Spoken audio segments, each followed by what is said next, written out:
Bonjour, bienvenue sur ma chaîne, je m'appelle Abdel, je suis coach de vie dans le sport à Synapse 2.0. Cette vidéo va traiter donc des déplacements et avant tout de l'impulsion-répulsion. Nous avons vu dans la première vidéo les gardes. Nous avons vu dans la deuxième vidéo les coups, la délivrance des coups et des attaques. Et maintenant, nous allons voir comment se déplacer, mais avant de se déplacer, il faut comprendre ce qu'est l'impulsion-répulsion. Okay ?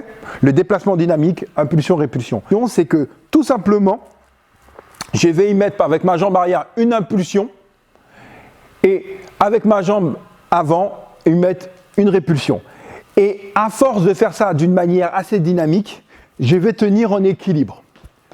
Pourquoi ? Étant donné que la boxe est un sport d'opposition, il va falloir parer à toute éventualité. Et d'une part à une attaque et deuxièmement à répliquer automatiquement. Il y a deux rôles dans la boxe, il n'y en a pas trois. Il y a l'attaquant et l'attaqué. Soit vous attaquez, soit vous vous faites attaquer. Et une fois que vous avez fini, vous allez prendre le mécanisme de protection, de protection avec les mains et ainsi de suite. Mais ça, on le verra juste après. Il faut comprendre que l'impulsion-répulsion est l'une des choses les plus importantes. Et elle se travaille naturellement, ou en tout cas le plus communément, avec une corde à sauter. Je répète, impulsion-répulsion, impulsion-répulsion. Et en faisant ça, mon poids du corps navigue de jambe en jambe. Tout mon poids du corps va sur l'avant, tout mon poids du corps va sur l'arrière. Et les deux, ça donne une impulsion dynamique.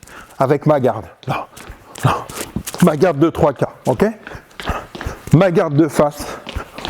Ma garde profilée. Ok. Une fois qu'on a vu ça, on sait maintenant, il va falloir maintenant se déplacer. Et se déplacer avec une garde dynamique, c'est exactement la même chose. Ok ? Donc là, je vais à droite. Oups. Des petits pas à gauche. En arrière, en avant. Ok ? Il est hyper important de comprendre que dans les déplacements, il faut toujours garder le même écart entre les jambes. Hyper important de garder le même écart entre les jambes. Comme je vous l'ai dit, les talons au sol interdits. On est en impulsion-répulsion et on se déplace sur l'avant et on tâtonne. La boxe, il n'y a pas de certitude. On peut avancer pour attaquer et au final être attaqué à son tour. Donc il faut toujours avancer à tâtons. Hop. On avance à tâtons. Voilà. En avant. Allez. Hop. Sur les côtés. Hop. Hop. Hop. Les déplacements, donc c'est l'avant, l'arrière, à gauche, à droite. Toujours le même écart entre les jambes. Hyper important. Après, vous avez les obliques, c'est-à-dire en biais. Hop. En biais en arrière, en biais en avant. Et notamment, les biais en avant et en arrière vont favoriser les répliques, des coups circulaires. Ok ? J'avance, boum. Je recule, bam. Ok ? Donc retenez ça. Avant, arrière, à droite, à gauche, en biais. D'accord ?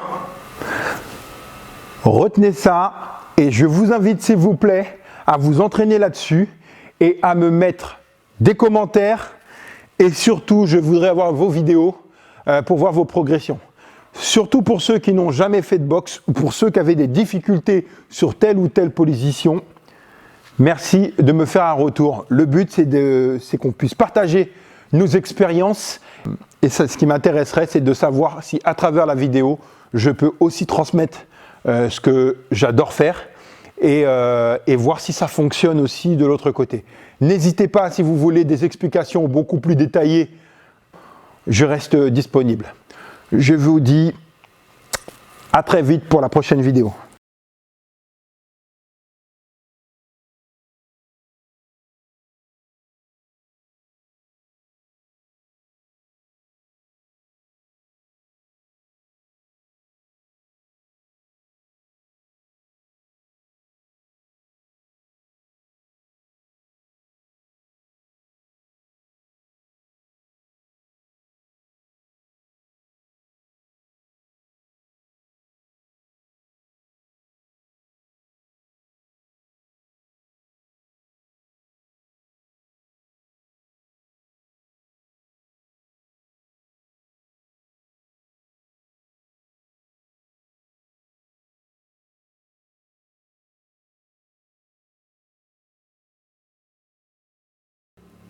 vous vous mettez en position naturellement, de toute manière, il n'y a pas d'autre solution, vous allez automatiquement vous mettre dans une position de l'attaquer.